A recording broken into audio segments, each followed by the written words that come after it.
Everyone, this is Manisha. Welcome to our channel. तो कैसे हो आप सब? देन गाइज, आज हम देखने वाले हैं ध्रुव राटिका the fake life of Bollywood celebrities.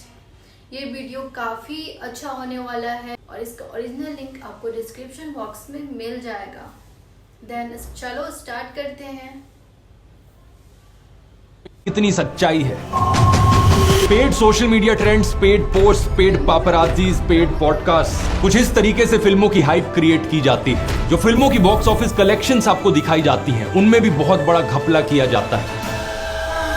नमस्कार दोस्तों, कभी आपने नोटिस किया ये बॉलीवुड एक्टर्स और सेलिब्रिटीज जब भी जहां भी जाते हैं, एक पापराजी इसकी भीड़ अपने हाथों में कैमरा लिए हमेशा इनके पीछे मौजूद होती है। चाहे ये रात के 11 बजे एयरपोर्ट जा रहे हो एक फ्लाइट पकड़ने, या फिर दोपहर को जिम से बाहर निकल के आ रहे हो वर्कआउट करके, कोई ना कोई हमेशा मौजूद होता है इनकी फोटो खींचने के लिए। ये मार्केट भी जाते हैं शॉपिंग करने, तो बड़े कोइंसिडेंस की बात है कि पापराजी वहां भी मौजूद होते हैं इनकी फोटो खींचने के लिए।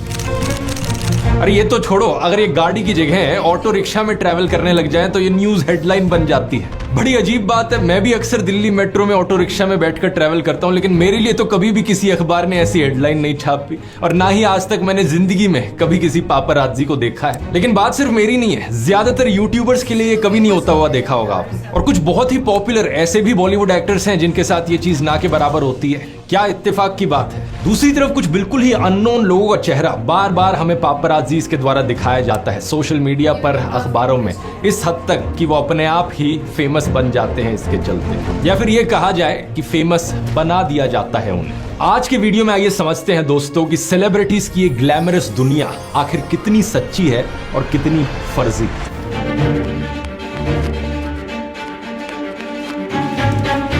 आज के दिन दोस्तों पापराजी शब्द उन लोगों के लिए इस्तेमाल किया जाता है जिनका काम है सेलिब्रिटीज और हाई प्रोफाइल लोगों की फोटोज खींचना।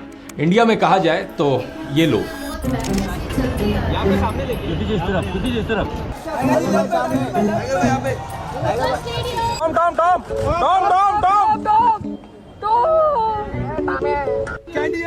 ये पापराजी शब्द एक्चुअली में एक प्लूरल है। इसका सिंगुलर है पापराज़्ज़ो, और ये भी बड़ा इंटरेस्टिंग है जानना कि इसका ओरिजिन कैसे हुआ था। साल 1960 में एक इटालियन फिल्म आई थी ला डोल्चे वीटा नाम से। इस फिल्म में एक साइड कैरेक्टर का नाम था पापराज़्ज़ो, जो कि एक बड़ा ही एनोइंग लेकिन फियरलेस रिपोर्टर था जो किसी भी हद तक जाने को तैयार था सेलिब्रिटीज की फोटोज खींचने के लिए। फिल्म के डायरेक्टर अपनी ऑटोबायोग्राफी में बताते हैं कि उन्होंने ये पापराज़्ज़ो शब्द क्यों चुना, क्योंकि ये एक इटालियन स्लैंग है जिसका मतलब है एक बड़ा सा भिन भिनाता हुआ मच्छर। उन्होंने कहा कि उस रिपोर्टर की पर्सनैलिटी दर्शाने के लिए ये बिल्कुल सही शब्द था। बिल्कुल एक मच्छर जैसे आपके कानों के आसपास भिन भिनाता रहता है, कभी काटता है, कभी तंग करते रहता है। वो न्यूज रिपोर्टर भी ऐसे ही है। What happened in the meeting between you and Nitish ji? How was the meeting? This is not the right place to talk. Let's do not disturb them. So how was the meeting between you and Nitish ji? I don't have to comment on anything. Why was the meeting nice? Nitish ji का आशीर्वाद मिला आपको? Is he okay? Is he happy?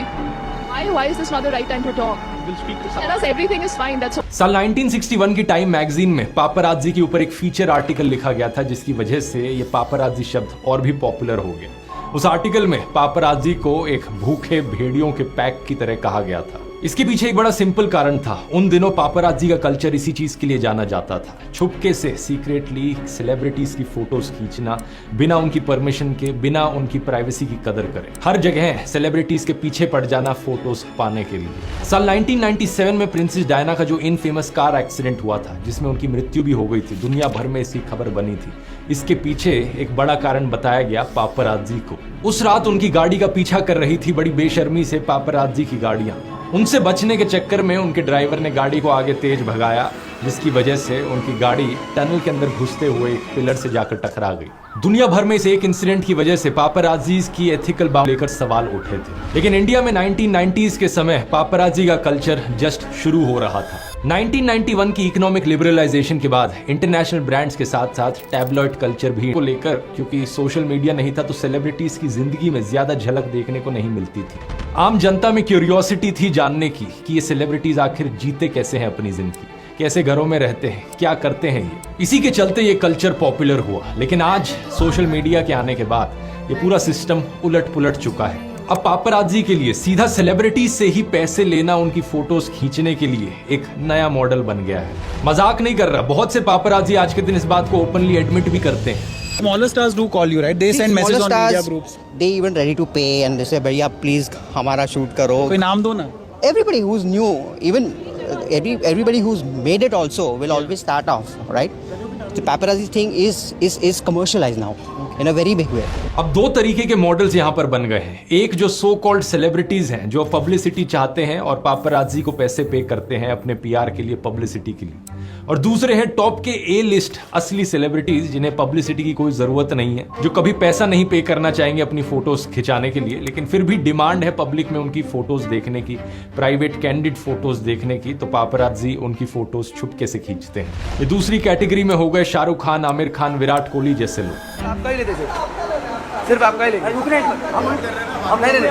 ठीक है camera डरना ma'am sir बहुत अच्छा करिए हमारे बेडरूम में। लेकिन सवाल यहाँ पर ये, कितनी फोटोज जो आप सोशल मीडिया में, अखबारों में देखते हो सेलिब्रिटीज की, वो ऑथेंटिक होती हैं और कितनी पैसे देकर पीआर वाली फोटोज होती हैं। मानव मंगलानी ने अपने इंटरव्यू में कहा ये रेशियो 30-70 की है, लेकिन मेरी राय में ये रेशियो असलियत में 90-10 की है। 90% चीजें जो आप देखते हो सोशल मीडिया पर, टीवी पर, अखबारों में इन सेलिब्रिटीज के बारे में, वो पेड प्रमोशन होती है, फर्जी एक्टिंग होती है और सिर्फ 10% ऑथेंटिक होती है। मैं ऐसा क्यों कह रहा हूं, ये चीज आप आगे वीडियो देखोगे तो समझोगे। सोचकर देखो, एक सेलिब्रिटी की लाइफ में कितनी चीजें जो आपको पब्लिकली दिखती हैं वो पेड प्रमोशन पीआर होती है और कितनी चीजें ऑथेंटिक और असली होती है। दूसरा नोटिस करो, कब कब ये सेलिब्रिटीज पॉडकास्ट और इंटरव्यूज देते हैं। 90% सेलिब्रिटी पॉडकास्ट पर सिर्फ तभी आते हैं जब उनकी मूवीज रिलीज होने वाली होती है। और अगर हम बात करें उन सोशल मीडिया पेजेस के बारे में जो रेगुलरली बॉलीवुड और सेलिब्रिटीज के बारे में पोस्ट करते हैं, वहां पर भी पहचानना आपके लिए काफी मुश्किल हो सकता है,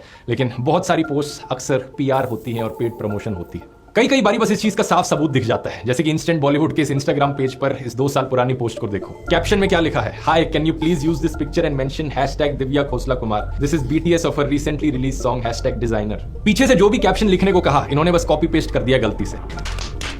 हालांकि बाद में इस पोस्ट को करेक्ट कर लिया गया था, लेकिन इससे आपको अंदाजा लग जाना चाहिए कि बहुत सारी पोस्ट जो आप सोशल मीडिया पर देखते हो, ऐसे अकाउंट्स पर देखते हो, वो पीआर होती है। कितनी बारी आपने नोटिस किया है, थर्सडेज और फ्राइडेज को जब भी कोई नई मूवी रिलीज होती है सिनेमा हॉल्स में, ट्विटर पर उस मूवी का हैशटैग ट्रेंड कर रहा होता है। उस हैशटैग पर क्लिक करोगे तो आपको ढेर सारे ऐसे ट्वीट्स दिखेंगे जो उस मूवी की तारीफ कर रहे होते हैं। जैसे कि इन ट्वीट्स को देखिए, रॉकी और रानी की प्रेम कहानी जब मूवी रिलीज हुई थी, ये सारे रिव्यूज उस मूवी के आए थे और ट्विटर पर इन अकाउंट्स ने ट्वीट किया था और इन सब ने सेम सी भाषा का इस्तेमाल कर रखा है, सेम से फ्रेजेस का इस्तेमाल कर रखा है। क्योंकि बात कुछ ऐसी थी दोस्तों कि ये सारे ट्वीट्स फेक थे, इन अकाउंट्स को एक पीआर कंपनी के द्वारा हैंडल किया जा रहा था। इसका मतलब ये नहीं कि ये कोई बेकार या फ्लॉप फिल्म थी। जब मैंने ये फिल्म देखी तो मुझे तो जेन्युइनली अच्छी लगी और पब्लिकली मैंने इसकी तारीफ भी करी थी ट्विटर पर बिना पैसे लिए। लेकिन ये सोशल मीडिया पर जो फर्जी काम चल रहा है, उदाहरण के तौर पे थोड़ा डिटेल में देखते हैं। इनमें से एक अकाउंट है ये सपना नाम से। इस अकाउंट पर क्लिक करोगे और इसके ट्वीट्स नीचे देखोगे तो आपको दिखेंगे बहुत सारे ट्वीट्स किए गए इसके द्वारा। 4 जून को ये अकाउंट ट्वीट कर रहा था #द नैरेटिव ऑन TOI के साथ, टाइम्स ऑफ इंडिया को प्रमोट करते हुए, लेकिन उसके नीचे 4 जून को इसने ABP न्यूज को भी प्रमोट किया। थोड़ा और नीचे जाओगे तो #TOI काउंटिंग डे देखने को मिलेगा और नीचे जाओगे तो #रिजल्ट्स विद डीकोडर, एक और सेपरेट प्लेटफॉर्म को प्रमोट किया गया। थोड़ा और स्क्रॉल करो, 1 जून का ये पीआर ट्वीट देखो, mister and Mrs Mahi review, इस मूवी को अच्छा रिव्यू दे रखा है। इसके नीचे #IDFC first bank best. Scroll करते जाओगे तो आपको हर दूसरा ट्वीट किसी मूवी का प्रमोशन तो किसी कंपनी का प्रमोशन दिखेगा। इन पीआर अकाउंट्स को अक्सर पीआर कंपनीज के द्वारा हैंडल किया जाता है और इन ट्वीट्स को देखकर कोई भी समझ जाएगा कि यहाँ पर पे किया जा रहा है प्रमोशन के लिए। 25 मई के दिन इस एक अकाउंट ने प्रमोशन करी बीजेपी को वोट करने की, कांग्रेस को वोट करने की और केजरीवाल को वोट करने की भी।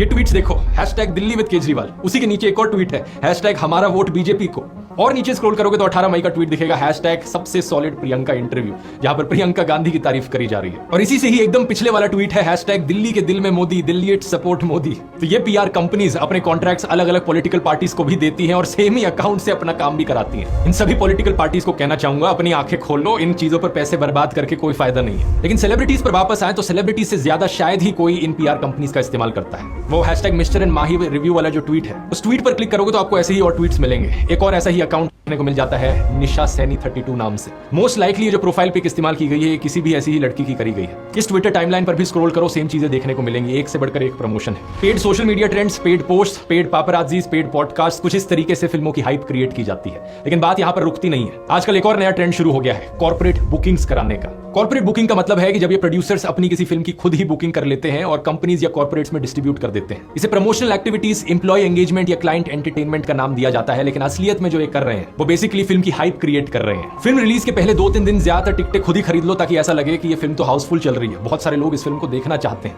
तो लोग मोटिवेट हों कि हाँ हमें भी ये फिल्म जाकर देखनी है। इस आर्टिकल के अनुसार 2023 में रिलीज हुई एक फैमिली एंटरटेनर बॉलीवुड फिल्म ने 20 करोड़ रुपए खर्च किए थे कॉर्पोरेट बुकिंग्स पर। इसके अलावा 2023 के एंड में रिलीज हुई 2 फिल्मों ने करीब 70 करोड़ रुपए खर्च किए कॉर्पोरेट बुकिंग्स पर। ये देखिए क्या लिखा है, बुक माई शो पर इन फिल्मों के शोज हाउसफुल दिख रहे थे, लेकिन हॉल के अंदर कोई ऑडियंस मौजूद नहीं थी। सवाल यहाँ पर ये उठता है कि अगर इस तरीके से कॉर्पोरेट बुकिंग्स करी जाती हैं फिल्मों की, तो जो बॉक्स ऑफिस कलेक्शंस आपको दिखाई जाती हैं, बॉक्स ऑफिस नंबर जो आप देखते हो फिल्मों के, वो कितने सच हैं, और बिना इस पेड हाइप के असली परफॉर्मेंस क्या होगी फिल्म की। न्यूज 24 के इस आर्टिकल में इस चीज को डिटेल में समझाया गया है। एक तो होती है सेल्फ बुकिंग, जहां पर इंडिविजुअल्स अपने पर्सनल पैसों का इस्तेमाल करते हैं अपने फिल्म के बॉक्स ऑफिस नंबर्स को बड़ा दिखाने के लिए। लेकिन कॉर्पोरेट बुकिंग में एक फिल्म स्टार काम करता है अपने 4-5 ब्रांड्स के साथ। उन कंपनीज को रिक्वेस्ट किया जाता है कि वो टिकट्स को खरीदें, वो अपने इंप्लॉइज में इन टिकट्स को बांटे और इस तरीके से बॉक्स ऑफिस नंबर्स को बढ़ाकर दिखाया जा सके। तो फिल्म की हाइप फेक है, सेलिब्रिटी की हाइप फेक है, फिल्म के बॉक्स ऑफिस नंबर्स फेक हैं, और बाद में फिल्म के लिए जो अवार्ड्स दिए जाते हैं वो भी अक्सर फेक होते हैं। शाहरुख खान की इस पुरानी क्लिप को देखिए। जब आदमी को वांट होती है, डिजायर, चाह होती है किसी चीज की बहुत, तो बहुत घटिया बन जाता है कि मुझे चाहिए, मुझे ये भी चाहिए, ये भी चाहिए, ये भी चाहिए, मुझे गाड़ी चाहिए, बंगला चाहिए, ये चाहिए। तो मुझको अवार्ड्स की बहुत चाह है, तो I was very desperate to get the best actor award. तो फिर मैं एडिटर के पास गया और मैंने कहा कि सर मैं बहुत घटिया इंसान हूँ, मुझको ये अवार्ड जरूर चाहिए, और अगर आप पैसा लेते हैं तो मैं पैसा भी दे दूंगा। ये बात कर रहे हैं कैसे इन्होंने एक बार एक अवार्ड शो के एडिटर को रिश्वत देने की कोशिश करी थी ताकि इन्हें अवार्ड मिल जाए। तो मैंने जाकर उनसे कहा कि सर मुझे अवार्ड दे दीजिए। तो उन्होंने कहा ऐसे अवार्ड हमारे नहीं दिए जाते, अगर आप अच्छे होंगे तो वो पब्लिक का उसमें आता है, टिक मार्क देके भेजेंगे, और आप अच्छे होंगे तो आपको मिलेगा। अब उस वक्त ये रिश्वत तो सक्सेसफुल हुई नहीं, लेकिन आज के दिन जरूर आरोप लगते हैं ऑलमोस्ट हर इंडस्ट्री में कि कैसे अवार्ड्स को खरीदा और बेचा जाता है। इन अवार्ड शोज की क्रेडिबिलिटी ऑलमोस्ट खत्म हो चुकी है। आलिया भट्ट की इस क्लिप को देखिए। Thank you. Okay, I'll say thank you to Jitesh, I'll say thank you to Filmfare, thank you Anu. I literally told Jitesh that when he said, you know, you're coming for my Glamour and Style Awards is happening on the 3rd, you have to come. I said, okay, I'm coming, just give me an award. Like, I don't even know which award I was getting. You can cut that out, but that's the truth. Thank you for giving me this award. ये openly confess कर रही थी कि कैसे ये award show attend ही ना करने आती अगर इन्हें अवार्ड नहीं दिया जाता तो। एक बार फिर से पर्सनली मेरी आलिया भट्ट से कोई दुश्मनी नहीं है, लेकिन पॉइंट यहाँ पर ये है कि अगर इस तरीके से चीजें होती हैं तो क्या क्रेडिबिलिटी बची इन अवार्ड शोज। आज के दिन आपने ये भी नोटिस किया होगा कि अवार्ड शोज अपनी मनपसंद की कोई भी कैटेगरी बना देते हैं। पहले होते थे best actor, best film, best director जैसे अवार्ड्स, और अब 2024 के जी सिने अवार्ड्स की जरा कैटेगरीज देखो। Hot and tacky performer of the year award, nothing to hide award. इस साल हम स्टार स्क्रीन अवार्ड में एक नया अवार्ड इंट्रोड्यूस करने जा रहे हैं, the nothing to hide award. ये क्या अवार्ड्स हैं? मतलब कुछ भी बनाकर बोलते रहोगे। वैसे ये चीज सिर्फ फिल्म इंडस्ट्री तक सीमित नहीं है, इन्फ्लुएंसर अवार्ड्स का भी यही हाल है। एंटरप्रेन्योर इंडियाज इन्फ्लुएंसर अवार्ड्स 2024 की कैटेगरीज देखो। Trend setter of the year, best new Qamar of the year, rising star of the year, young influencer of the year, cosmopolitan blogger awards 2024 की categories देखो। Fashion influencer award, emerging fashion influencer award, luxury fashion influencer award. ऐसा लगता है कि जबरदस्ती नई categories बनाई जा रही है ताकि हर किसी को कुछ ना कुछ अवार्ड तो दिया जा सके। अब मुझे देख लो, 20 मिलियन से ज्यादा सब्सक्राइबर्स हैं, लेकिन आज तक मुझे कोई भी ऐसा इन्फ्लुएंसर अवार्ड नहीं मिला है। जानते हो क्यों? ऐसा नहीं है कि मेरे को इन्विटेशंस नहीं आते। अक्सर ये अवार्ड कंपनीज मुझे ईमेल करती हैं कि हम आपको ये अवार्ड देंगे, लेकिन इनकी हमेशा कंडीशन होती है कि रिटर्न में कुछ ना कुछ एक्सपेक्ट करते हैं। डायरेक्टली पैसे नहीं तो इनडायरेक्ट प्रमोशन एक्सपेक्ट करते हैं ये। ऊपर से कितने अवार्ड्स खरीदे जा रहे हैं और कितने अवार्ड सिर्फ पब्लिसिटी के लिए दिए जा रहे हैं, कौन जाने। यही कारण बताया जाता है कि फिल्म इंडस्ट्री में आमिर खान जैसे एक्टर ने पिछले 20 सालों में किसी भी अवार्ड फंक्शन को अटेंड नहीं किया। सच बात यह है दोस्तों, अगर हम पापराजी के टॉपिक पर वापस आए तो ज्यादातर बॉलीवुड सेलिब्रिटीज और एक्टर्स अपनी प्राइवेसी को आसानी से मेंटेन रख सकते हैं अगर वो चाहें तो। यही कारण है कि कुछ सेलिब्रिटीज की पापराजी फोटोज आपको ऑलमोस्ट कभी नहीं देखने को मिलेंगी, लेकिन दूसरी तरफ कुछ ऐसे सेलिब्रिटीज होंगे जिनकी पापराजी फोटोज हर दिन आपको सोशल मीडिया पर, अखबारों में और टीवी पर देखने को मिलेंगी। बॉलीवुड में इसका सबसे बड़ा एग्जांपल है किम कार्दाशियन। उनके बारे में तो यह तक कहा जाता है कि पापराजी जो फोटोज उनकी लेते हैं उन्हें वो खुद एडिट करके उन्हें वापस देती है पब्लिश करने से पहले। इस आर्टिकल को देखिए, लोग किम कार्दाशियन को अक्यूज कर रहे हैं कि उनकी जो लेटेस्ट पापराजी फोटोज है वो एक्चुअली में एडिटेड है, या फिर उनकी बहन काइली जेनर जिनकी कोविड लॉकडाउन के बाद ये एक्चुअल कैंडिड फोटोज वायरल हुई थी, लेकिन वो नहीं चाहती थी कि ये असली फोटोज किसी को दिखें, तो उसके तुरंत बाद उन्होंने ये फेक कैंडिड पापराजी फोटोशूट किया था। सेलिब्रिटीज की इस फेक दुनिया में कुछ जेन्युइन एक्सेप्शंस भी हैं, कुछ ऐसे केसेस जहां पर एक्चुअली में कुछ सेलिब्रिटीज तंग हो चुके हैं इन पापराजी से, जैसे कि जया बच्चन के ये पापराजी वीडियोस देखिए। आप लोग कौन है? आप मीडिया से? इन वीडियोस को देखकर आप क्लियरली समझ सकते हैं कि इन्हें ये चीज बिल्कुल पसंद नहीं आ रही है। आलिया भट्ट को लेकर एक इंसिडेंट हुआ था जहां पर कुछ पापराजी ने उनके घर के अंदर की फोटो ले ली थी। ऐसे कई केसेस देखे गए हैं जहां पर सेलिब्रिटीज की प्राइवेसी को बड़ी बेशर्मी से नजरअंदाज किया कई लोगों ने। विराट कोहली का एक ये वीडियो वायरल हुआ था जहां पर उनके होटल के कमरे का किसी ने वीडियो लिया वीडियो में और उसे पब्लिक कर दिया। कई सेलिब्रिटीज बड़े सख्त कदम उठाते हैं ऐसी चीजों को होने से रोकने के लिए, जैसे कि कटरीना कैफ और विक्की कौशल की शादी। इस शादी में एलिजिडली लोगों को वेन्यू के अंदर कोई फोटोज खींचना अलाउड नहीं था, कोई पापराजीज अलाउड नहीं थे, और अगर कोई ड्रोन भी देखा जाता तो उसे शूट डाउन कर दिया जाता। था ताकि कोई फोटोज और वीडियोस ना ले सके। ऐसे कई तरीके हैं जिसका सेलिब्रिटीज इस्तेमाल करते हैं अपनी प्राइवेसी प्रोटेक्ट करने के लिए। हॉलीवुड के सेलिब्रिटीज जैसे कि बियॉन्से, पैरिस हिल्टन और निक जोनास एक एंटी पापराजी स्कार्फ यूज करते हैं जो कि आपकी फोटो को ब्लॉक कर देता है। अगर फोटो खींची जाए तो कुछ ऐसी दिखती है इस एंटी पापराजी स्कार्फ को लगाने के बाद। टेलर स्विफ्ट तो एक डीकॉय गाड़ी का भी इस्तेमाल करती है पापराजी से बचने के लिए। लेकिन सेलिब्रिटीज की इस अजीबोगरीब दुनिया का आम लोगों पर क्या असर पड़ता है? कुछ लोग जिन्हें ये चीजें पता नहीं होती वो इस जिंदगी से बड़ी आसानी से बेवकूफ बन जाते हैं। लोगों की अनरियलिस्टिक एक्सपेक्टेशन बन जाती है उनकी अपीयरेंस, उनके सक्सेस और उनकी हैप्पीनेस को लेकर। कुछ लोग सेलिब्रिटीज की तरह दिखने के लिए बहुत सारी कॉस्मेटिक सर्जरीज करा लेते हैं। उन्हें लगता है वही है आइडियल लुक। जैसे कि इस ईरानियन औरत का केस देखो जिसने अपेरेंटली बहुत सारे कॉस्मेटिक प्रोसीजर्स कराए एंजेलिना जोली की तरह दिखने के लिए। हालांकि बाद में इसने क्लेम किया कि ये लुक असली नहीं थी, लेकिन असलियत में कितने ही लोग प्लास्टिक सर्जरीज कराते हैं सेलिब्रिटीज को देखकर। दूसरा, इस फेक हाइप से इन्फ्लुएंस होकर कुछ लोग डेंजरस लेवल की फैन वर्शिप करने लगते हैं। जैसे कि कन्नड़ एक्टर यश के एक फैन जिन्होंने अपने को आग से जला दिया क्योंकि वो एक्टर से मिल नहीं पाए अपने बर्थडे पर। इसी फेक ग्लैमरस हाइप का नुकसान अब फिल्म इंडस्ट्री को भी महंगा पड़ रहा है। अगर जेन्युइन एक्टर्स, जेन्युइन फिल्मों को प्रमोट नहीं किया जाएगा तो लोगों का इंटरेस्ट वैसे ही लूज होने लगेगा इस इंडस्ट्री से। एक दो बारी जरूर इस फेक हाइप से इन्फ्लुएंस होकर लोग फिल्में देखने जा सकते हैं, लेकिन अगर बार बार घटिया फिल्में आएंगी, घटिया एक्टर्स को प्रमोट किया जाएगा, इनऑथेंटिक इमेज हमें सोशल मीडिया पर, अखबारों में दिखाई जाएगी, लोग एक टाइम तक ही बर्दाश्त करेंगे। उसके बाद तो लोग भी कहेंगे बस बहुत हुआ। आपके लिए एक सिंपल लेसन है दोस्तों, फिल्में देखो और एंजॉय करो, लेकिन सेलिब्रिटीज की इस फेक दुनिया में टाइम वेस्ट करने की कोई जरूरत नहीं है। आपको कुछ नहीं मिलने वाला इससे, और स्पेशली बिग बॉस जैसे घटिया शोज में तो बिल्कुल टाइम वेस्ट मत करो। आखिर क्यों खराब होते हैं ऐसे रियलिटी टीवी शोज आपके लिए, इस वीडियो में मैंने डिटेल में एक्सप्लेन किया है, यहाँ क्लिक करके देख सकते हो। बहुत बहुत धन्यवाद। सो गाइस, इनका मतलब ये नॉलेज मुझे बहुत लिटरली मुझे बहुत अच्छा लगा।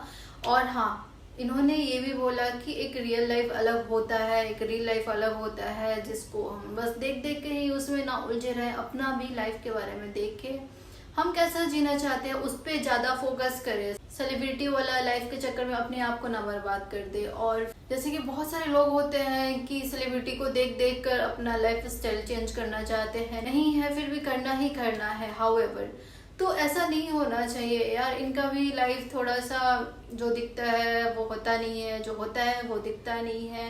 ये तो आपने कहा सुना ही होगा। मुझे ऐसा लगता है कि दूसरे के बारे में जानने से ज़्यादा अच्छा है कि खुद के बारे में जानो। और आपको ये वीडियो कैसा लगा कमेंट सेक्शन में बता देना, और जाने से पहले लाइक शेयर सब्सक्राइब कर देना, और दूसरे के साथ भी शेयर कर देना जो सेलिब्रिटी के पीछे पागल है। तो फिर मिलते हैं नेक्स्ट ब्लॉग में। Bye bye guys.